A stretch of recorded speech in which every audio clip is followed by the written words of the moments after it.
पुस्तक पर 20 जनवरी से बजट की महाकवरेज। बड़े जानकार समझाएंगे बजट की बारीकियां। बजट और बाजार में मिलेंगे पैसा बनाने के मंत्र। बजट टॉक में करेंगे दिग्गज अर्थशास्त्रियों से बात। पुस्तक पर बजट के हर पहलू पर होगी चर्चा। आपके हर सवाल का मिलेगा जवाब। देखिए, सुनिए और जानिए बजट को आसान तरीके से सिर्फ पुस्तक पर। नमस्कार, आप देख रहे हैं बिस्तक। मैं हूं आपके साथ अर्णिमा द्विवेदी। फायदे के फंड के इस खास एपिसोड में आज एक बार फिर हम आपके साथ हैं और आज बात होगी उन फंड्स के बारे में जिनके जरिए आप अपना पोर्टफोलियो मजबूत कर सकते हैं। कैसे इस बाजार के उतार चढ़ाव के बीच में म्यूचुअल फंड्स आपकी मदद कर सकते हैं अपने पोर्टफोलियो को बैलेंस रखने में, अपनी अर्निंग्स को सिक्योर करने में और फाइनेंशियल स्टेबिलिटी हासिल करने में। हमारे साथ आज इस बातचीत के लिए मौजूद हैं जितेंद्र सोलंकी जी, जो कि सेबी रजिस्टर्ड इन्वेस्टमेंट एडवाइजर है। सर नमस्कार, आपका बहुत बहुत स्वागत है। नमस्कार।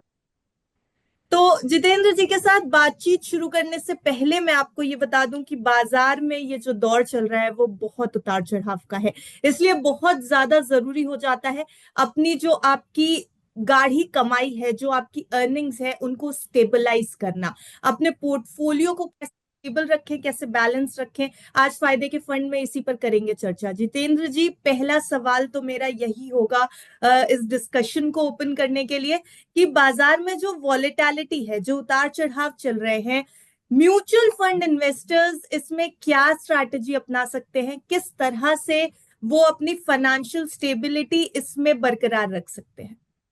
देखिए, कोई भी वॉलेटिलिटी शेयर बाजार का अहम हिस्सा होता है और कोई भी इन्वेस्टर अगर वो लॉन्ग टर्म के लिए इन्वेस्ट करता है तो इस तरह की उतार चढ़ाव उसे हमेशा देखने को मिलेंगे।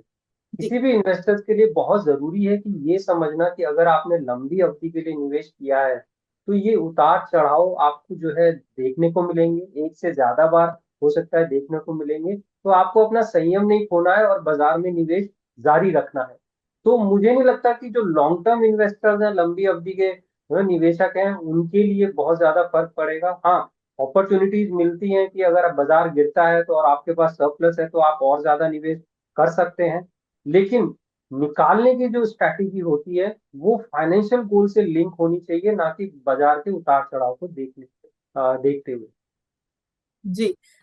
तो सर, क्या ये कहा जा सकता है कि जो लोग पोर्टफोलियो इन्वेस्टर्स हैं, ये वो समय है बाजार की स्थिति देखते हुए कि वो अपने पोर्टफोलियो को अब रीबैलेंस करें? एक रीजेक का टाइम आ चुका है। पोर्टफोलियो को अगर रीबैलेंस करना है ऐसे समय में तो क्या कुछ ध्यान में रखना होगा, कैसे करना चाहिए? देखिए, पोर्टफोलियो रीबैलेंसिंग हालांकि एक नियमित स्ट्रैटेजी होती है। हम्म। आपका पोर्टफोलियो रीबैलेंसिंग के कुछ कारण हो सकते हैं कि आपका एसेट एलोकेशन चेंज हो गया है, जैसा आपने रणनीति बनाई थी उसके मुकाबले, या आपके पोर्टफोलियो में कुछ फंड्स अच्छे परफॉर्म नहीं कर रहे हैं जैसा आपने उनका उनका ऑब्जेक्टिव तय किया था। तो कुछ कारण होते हैं जिसमें पोर्टफोलियो रीबैलेंसिंग स्ट्रैटेजी अपनाई जाती है। अब बाजार का अगर उतार चढ़ाव हो रहा है तो आपके लिए रीबैलेंसिंग करना, अगर बाजार ऊपर आ गया है तो रीबैलेंसिंग उस हद से हो जाती है कि एसेट एलोकेशन क्या आपका चेंज हो गया है, आपका कहीं फाइनेंशियल गोल नजदीक आ रहा है। और दूसरा, आप जब नियमित देखते हैं अपने पोर्टफोलियो में तो क्या कोई ऐसे फंड हैं जो आपकी ऑब्जेक्टिव के बाहर चले गए हैं। अगर ऐसी सिचुएशन आती है तो रीबैलेंसिंग स्ट्रैटेजी होनी चाहिए। और रीबैलेंसिंग स्ट्रैटेजी इनफैक्ट एक पीरियोडिक एक्सरसाइज होनी चाहिए आपके लिए कि आप अपने एसेट एलोकेशन को देखें, अपने पोर्टफोलियो को देखें और समय समय पर ये रिव्यू करते रहें कि आपने जो इन्वेस्टमेंट ऑब्जेक्टिव तय किया है क्या उसके अकॉर्डिंग आपका पोर्टफोलियो सही काम कर रहा है या नहीं कर रहा है। बाजार के उतार चढ़ाव में आपको मौका मिल जाता है कई बार कि जो फंड अच्छे परफॉर्म नहीं कर रहे हैं वो कर जाते हैं, आप उनसे निकलना चाहते हैं, आप अच्छी वैल्यू पे निकल जाते हैं। तो इस तरह के मौके आपको मिल जाते हैं जब भी आप बाजार की उतार चढ़ाव देखते हैं ऐसा। जी। तो रीबैलेंसिंग जो है वो एक रेगुलर एक्सरसाइज आपके लिए होनी चाहिए अगर आप अपना पोर्टफोलियो मजबूत करना चाहते हैं। लेकिन सर, एक बड़ा सवाल कि जब हम रीबैलेंस करते हैं या ये ध्यान में रखते हैं कि किस तरीके से तरह के फंड्स में निवेश करें, तो सबसे पहले क्या ध्यान में रखना चाहिए? जरूरी, हम जब बात करते हैं तो जरूर हमारे दिमाग में आता है कि हमारा लॉन्ग टर्म एम क्या है, किस तरीके से है। बट ये जो बाजार की स्थिति होती है, जिस तरीके से मार्केट परफॉर्म करने लगता है, उसमें क्या कुछ ध्यान में रखना चाहिए, किस तरह के फंड्स में बेसिकली आपका निवेश होना चाहिए ऐसे टाइम पे? देखिए, आपने अगर बाजार के इस उतार चढ़ाव से पहले निवेश किया है तो आपने कोई एसेट एलोकेशन स्ट्रेटेजी अपनाई होगी। बहुत जरूरी है कि वो एसेट एलोकेशन स्ट्रेटेजी पे आप जो है कायम रहें, वो हम्म। चेंज नहीं होनी चाहिए। अब होता क्या है कि बाजार परफॉर्म कर जाता है, कई ऐसे फंड्स या सेक्टर्स निकल के आ जाते हैं जो अमूमन बहुत ज्यादा रिटर्न दे जाते हैं। तो हम्म। इन्वेस्टर्स को बहुत जरूरी है कि रिटर्न के पीछे ना भागे। अगर बाजार में उतार चढ़ाव मिल रहा है, आपका फंड हो सकता है अंडर परफॉर्म कर जाए, बाजार जब गिरता है ज्यादा अंडर परफॉर्म कर जाए, बट वो उसको ऑब्जेक्टिव, वो उसके अंडरलाइन इन्वेस्टमेंट के जरिए भी हो सकता है। हम्म। तो बहुत जरूरी है कि बाजार के उतार चढ़ाव में पहली बात आपका इन्वेस्टमेंट ऑब्जेक्टिव चेंज ना हो, आपकी एसेट एलोकेशन स्ट्रेटेजी कायम रहे, और टॉप परफॉर्मर्स को देख के आपका इन्वेस्टमेंट नहीं होना चाहिए। हम्म। रेदर आपके फाइनेंशियल गोल्स के लिए क्या सही है वो होना चाहिए। मेरा मानना है कि अगर आपने एसेट एलोकेशन स्ट्रेटेजी अच्छी रखी है तो हम्म। आप बाजार के उतार चढ़ाव में आपका पोर्टफोलियो डिसेंट परफॉर्मेंस देता रहेगा। जी।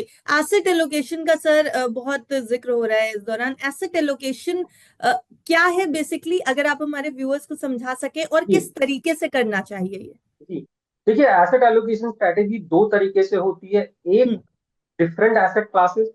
तो हम बोलते हैं कि सब कुछ एक बास्केट में नहीं रखना चाहिए। तो जब एसेट एलोके और अगर हम परफॉर्मेंस देखें year on year different asset classes का, तो हम्म। आपको दिखेगा कभी इक्विटी मार्केट अच्छा परफॉर्म कर रहा है, कभी गोल्ड अच्छा परफॉर्म कर जाता है, कभी डेट के अंदर आपको परफॉर्मेंस दिख जाती है। तो किसी भी इन्वेस्टर्स के लिए ये पता लगाना कि ये एसेट क्लास बिल्कुल मेरे लिए परफेक्ट होगा, वो बहुत मुश्किल होता है। तो हम्म। जरूरी होता है कि आप एक एसेट एलोकेशन स्ट्रेटेजी बनाएं जिसमें हर एसेट क्लास का निवेश आपके पोर्टफोलियो के अंदर हो। तो आपके पोर्टफोलियो में इक्विटी भी हो, डेट भी हो, गोल्ड का भी हिस्सा हो, और कोई एसेट क्लास जो आपके ऑब्जेक्टिव के अकॉर्डिंग सही लगती है। अब इसमें कितना निवेश होना चाहिए वो आपके रिस्क एपेटाइट और लॉन्ग होराइजन पे डिपेंड करता है।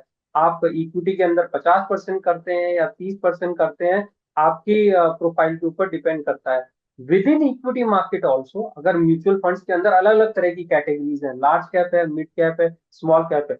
बहुत जरूरी है कि आप इन कैटेगरीज को समझें और विद इन इक्विटी के अंदर आपका एक एसेट एलोकेशन इसके अंदर भी हो। तो लार्ज कैप का बड़ा हिस्सा हो आपके पोर्टफोलियो में, आप कहीं ओवरबोर्ड ना हो जाए स्मॉल कैप को देखते हुए, उनके रिटर्न्स को देखते हुए, और आपको कैटेगरी ये समझ में नहीं आती है। हम्म। सेक्टर फंड्स में आप ज्यादा निवेश ना कर दें, या उसमें निवेश कर दें जबकि आपको पता नहीं है इस सेक्टर का आखिर परफॉर्मेंस कैसा होगा।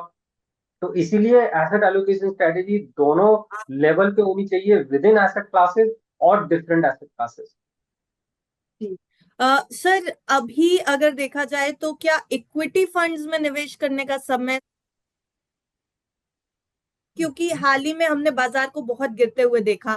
बहुत सारे जो इक्विटी स्टॉक्स भी थे जो हमारे, वो भी गिरते हुए नजर आए, शेयर बाजार में उथल पुथल थी। इसलिए ये सवाल पूछ रही हूँ।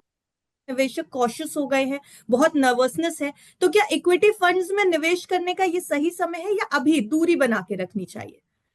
नहीं, मुझे नहीं लगता कि आपको दूरी बनानी चाहिए, या मौका अभी है, या हो सकता है बाजार और गिरने का रास्ता देखना चाहिए। देखिए, हम या कोई भी इन्वेस्टर ये नहीं जानता कि बाजार में क्या होने वाला है। तो हम्म। ये पता लगाना कि कौन सा सही समय होगा निवेश करने के लिए बहुत मुश्किल है। अगर आप एसआईपी के जरिए निवेश करते हैं तो ऐसे मार्केट में आपका निवेश ऑलरेडी होता है। और हम्म। अगर आप लमसम के साथ करते हैं, अगर लंबी लॉन्ग टर्म इन्वेस्टिंग आप कर रहे हैं, तो मुझे लगता है कोई भी मार्केट ले लीजिए, आपका सही समय होगा, क्योंकि आपका होराइजन 10 साल से ज्यादा का है। तो जी। हाँ, अपॉर्चुनिटीज हो सकती हैं कि मार्केट गिरा है, आपके पास सरप्लस है, आप निवेश कर सकते हैं। अब इसमें भी आप स्टैगर्ड वे में इन्वेस्टमेंट कर सकते हैं। हम्म। तो मेरी राय में अगर आप लमसम इन्वेस्टमेंट कर रहे हैं तो स्टैगर्ड कर सकते हैं, उसको एक साल के अंदर डिवाइड करके। आप रेगुलर इन्वेस्टर है तो एसआईपी के जरिए कर सकते हैं। हम्म। बट मार्केट्स को देखते हुए इन्वेस्टमेंट की सही स्ट्रैटेजी बनाना म्यूचुअल फंड में बहुत मुश्किल है, और लॉन्ग टर्म इन्वेस्टमेंट है तो मुझे ऐसा लगता है आज भी सही मार्केट है निवेश करने के लिए। जी। तो सर, इक्विटी फंड्स या फिर हाइब्रिड फंड्स, आपकी नजर में क्या बेहतर? देखिए, चॉइस डिपेंड करेगा कि आप क्या कर पाते हैं। अगर आप खुद से एसेट एलोकेशन करते हैं, सक्षम हम्म। हैं आप एसेट एलोकेशन करने में, आप जानते हैं कि इक्विटी में कितना करना है, डेट में कितना करना है, गोल्ड में कितना करना है, तो मे भी हो सकता है आप अलग अलग तरीके से जा सकते हैं कि आप इक्विटी म्यूचुअल फंड में अलग तरीके से करें, थोड़ा डेट म्यूचुअल फंड में रखें, थोड़ा गोल्ड की तरफ आप जा सकते हैं। तो इस तरह से एसेट एलोकेशन बना सकते हैं। हाइब्रिड फंड जैसी कैटेगरीज हैं, इन कैटेगरीज के अंदर और भी आपको फंड मिल जाएंगे, but hybrid fund category probably उनके लिए सही है जो एसेट एलोकेशन नहीं कर पाते हैं, जिनको नहीं पता है कि मुझे कितना इक्विटी में करना चाहिए, कितना डेट में करना चाहिए। तो ये जो एसेट एलोकेशन की स्ट्रैटेजी है, ये फंड मैनेजर पे छोड़ देनी चाहिए आपको। तो डिपेंड करता है कि आप किस तरह के निवेशक हैं और आप कितना आप एसेट एलोकेशन करने में सक्षम है, उस हिसाब से आप चुनाव कर सकते हैं। जी। सर, ये जो माहौल चल रहा है यहाँ पर एक बहुत ज्यादा जरूरी हो जाता है कि हमारे पास जो हमारी इनकम है, क्योंकि आजकल बहुत लोग हैं जो निवेश करने की तरफ जागरूक हो चुके हैं, निवेश जो है वो बढ़ने लगा है लोगों का।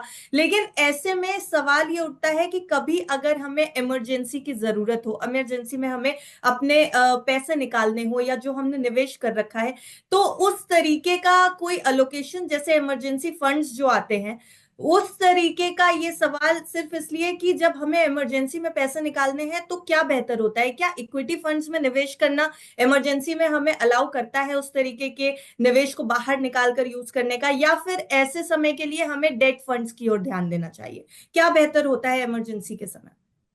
देखिए, इमरजेंसी फंड इसलिए करा है आपने कि इमरजेंसी अगर आए तो ये पैसा आपको उपलब्ध हो बिना किसी हम्म। नुकसान के। यही इमरजेंसी में निवेश करने का ऑब्जेक्टिव होता है। अब इमरजेंसी फंड का पैसा कहाँ निवेश होना चाहिए, मेरा मानना है कि यहाँ पे रिटर्न इंपॉर्टेंट नहीं है, यहाँ पे लिक्विडिटी इंपॉर्टेंट है।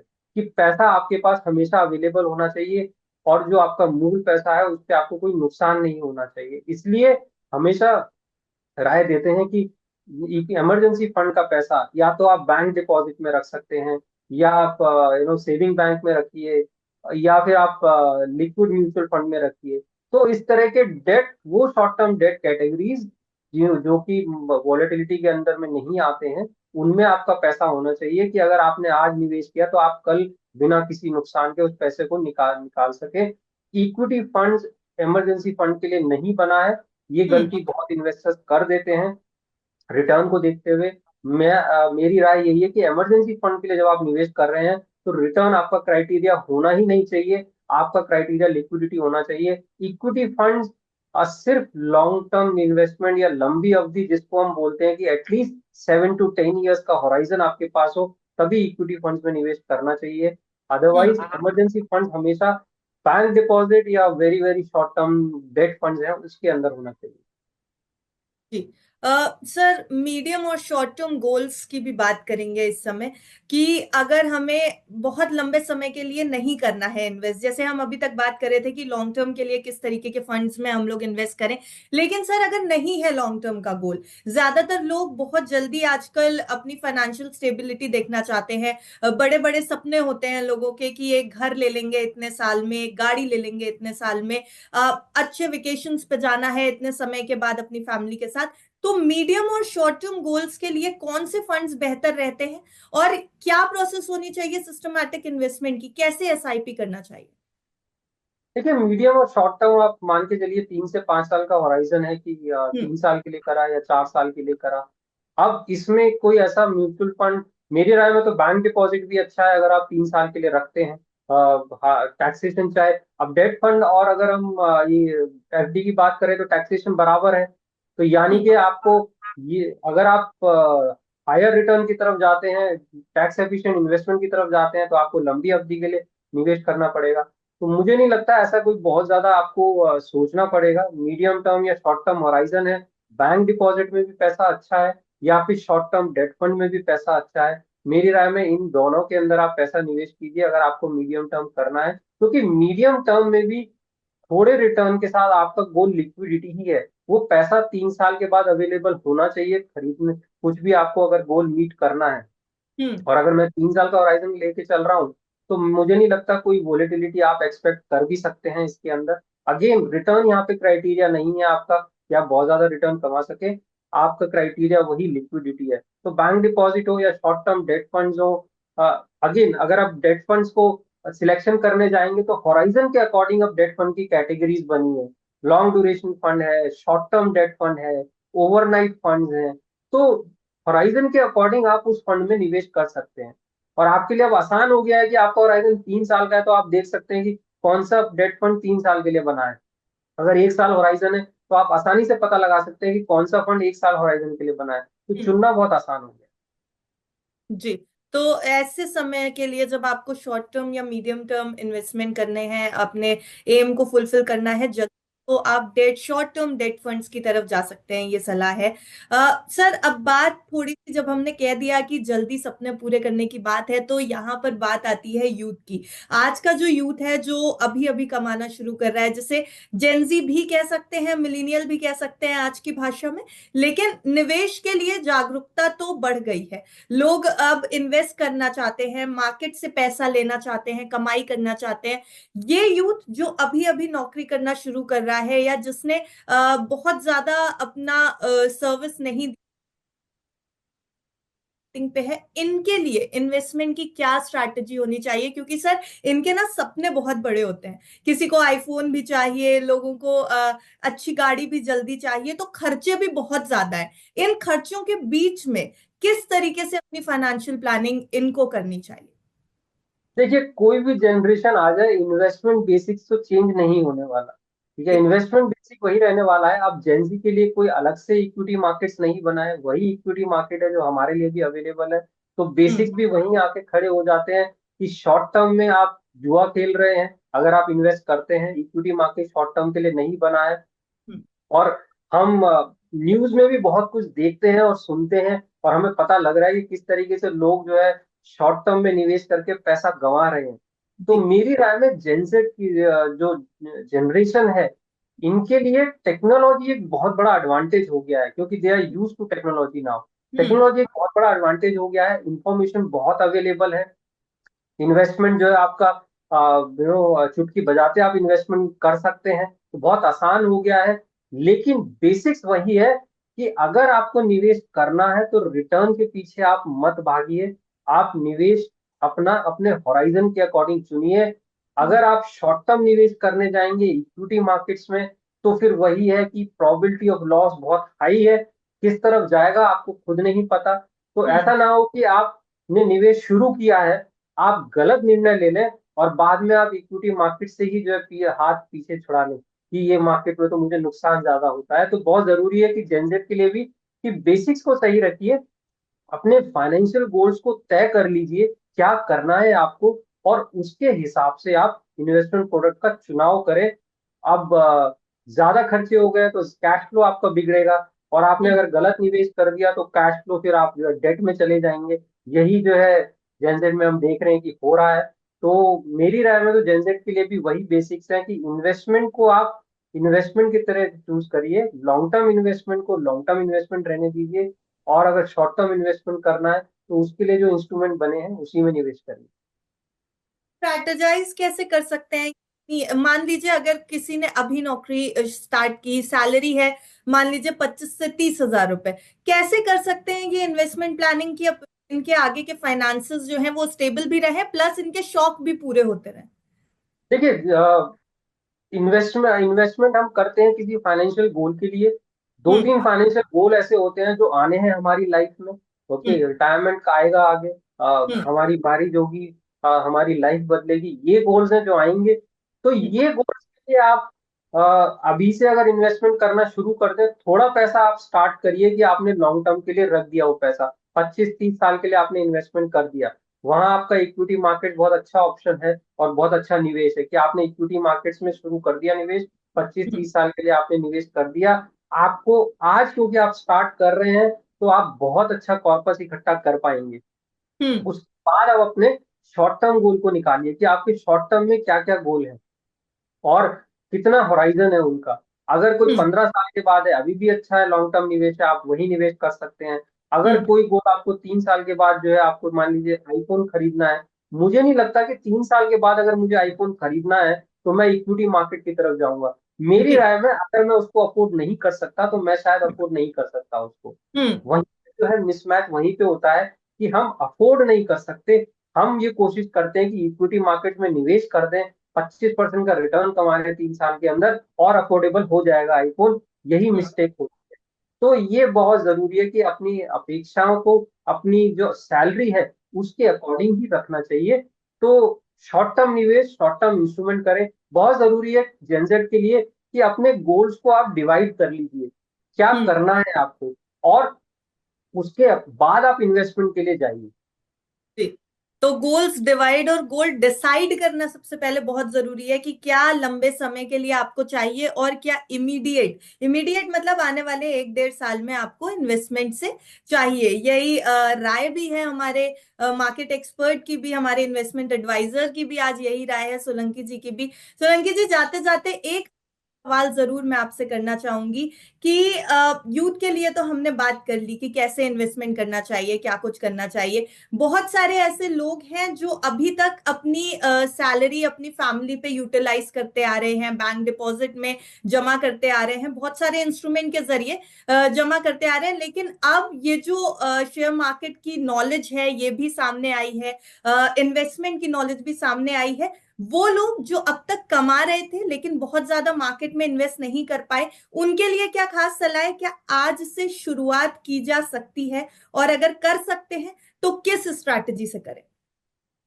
देखिए, शुरुआत तो आप कर सकते हैं, कभी भी आप हम्म। शुरुआत कर सकते हैं, हम्म। बशर्ते आपके पास वो होराइजन होना चाहिए जिसके हम्म। लिए इक्विटी मार्केट्स में निवेश किया जाता है। तो हम्म। आप अगर मान लीजिए इवन 50s में भी हैं तब भी आपके पास होराइजन है कि आप इक्विटी मार्केट में कर सकते हैं, क्योंकि आप पूरा का पूरा कॉर्पस 60 के बाद यूटिलाइज नहीं करने वाले।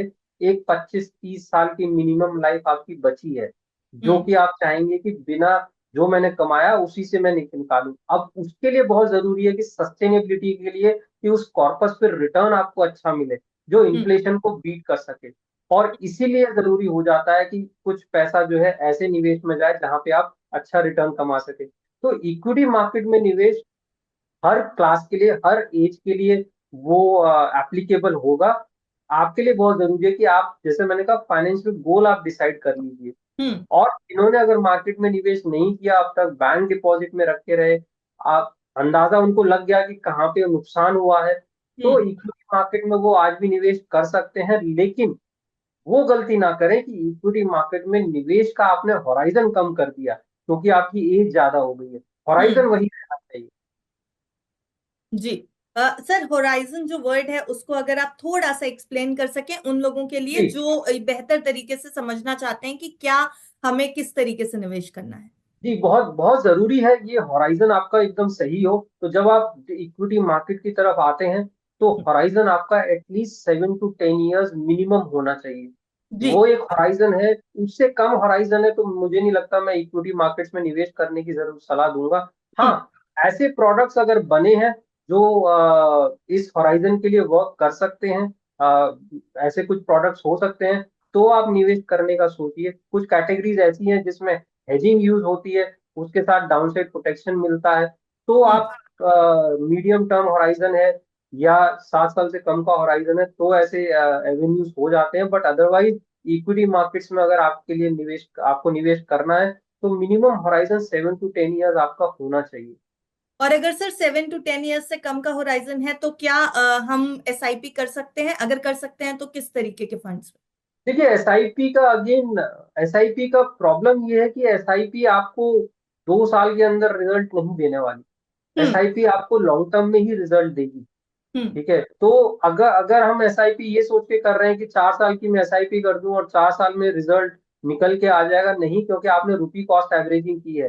तो जी। एसआईपी आपको लॉन्ग टर्म में ही बेनिफिट आपको दिखाई देगा, अदरवाइज आपको उसमें बेनिफिट दिखाई नहीं देगा। हम्म। तो एसआईपी का, अब हाँ, ये जरूर है कि आपके पास पैसा है, इतना ही पैसा है कि आप 3-4 साल के अंदर ये निवेश कर सकते हैं, तो आप हम्म। एसआईपी का ऑप्शन ले सकते हैं। हम्म। अब एसआईपी मंथली भी हो सकती है, क्वार्टरली भी हो सकती है, जी। तो अलग अलग ऑप्शन है। तो आप मे भी मंथली ना करके क्वार्टरली कर सकते हैं, उस हम्म। तरीके से कर सकते हैं। बट मेरा फिर भी ये मानना है कि एसआईपी का रिजल्ट आपको शॉर्ट टर्म में नहीं दिखता है, एसआईपी का रिजल्ट आपको लॉन्ग टर्म में ही दिखाई देता है। जी। सोलंकी जी, हमारे साथ जुड़ने का बहुत बहुत शुक्रिया। ये जो सवाल थे, ये हम लोगों ने, बहुत सारे सवाल हमारे पास आते रहते हैं म्यूचुअल फंड से रिलेटेड। तो हमारे जो व्यूअर्स हैं हमें देख रहे हैं, ये उन्हीं के जरिए दिए गए सवाल थे जिनको हमने फायदे के फंड में आपके सामने रखा है। इन कंफ्यूजन्स को एड्रेस करने के लिए बहुत बहुत शुक्रिया sir. Thank you, thank you.